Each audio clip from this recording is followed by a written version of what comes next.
For delivering, everything we know in the field just definitely shows that we need to deliver after 39 weeks, at 39 weeks or after. So we aim to deliver after 39 weeks. If there's a medical problem that would make us deliver early, then that's a whole different story. Otherwise, we deliver after 39 weeks.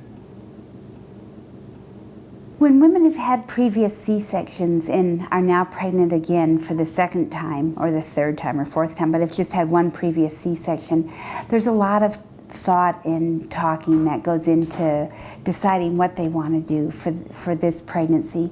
There was a time when we tried to get everybody to deliver vaginally after their C-section. The insurance companies pushed us to try to get everybody to deliver vaginally.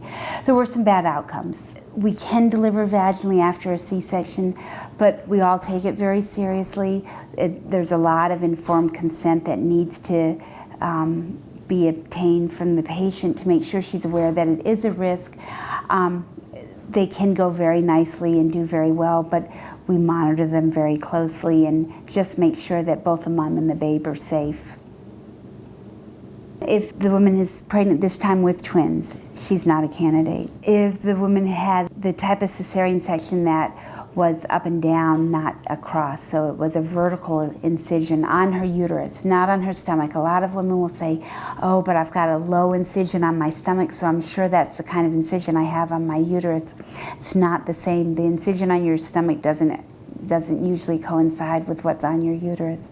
So if the mom has an incision that goes up and down on her uterus, she's absolutely not a candidate for a vaginal delivery after a C-section. If the woman has had previous surgery on her uterus, like a fibroidectomy, and they've had to enter the uterine cavity to get that fibroid out, she's not a candidate for a vaginal birth after a cesarean section. If the woman is breech, not a vertex, the baby's not coming out head first, that woman's not a candidate for a vaginal birth after a C-section.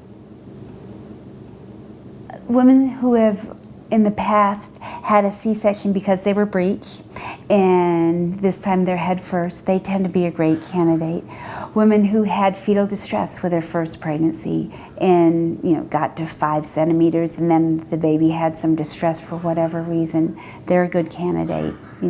Women who have had the women who are a little bit more of not the greatest candidate but they're still a candidate to try if they got to 10 centimeters or to completely dilated with their last pregnancy, pushed for 3 hours, and then had a C-section because the baby didn't fit, those always worry me a little bit that it's probably not going to be that big a different size of a baby and it might not fit this time either.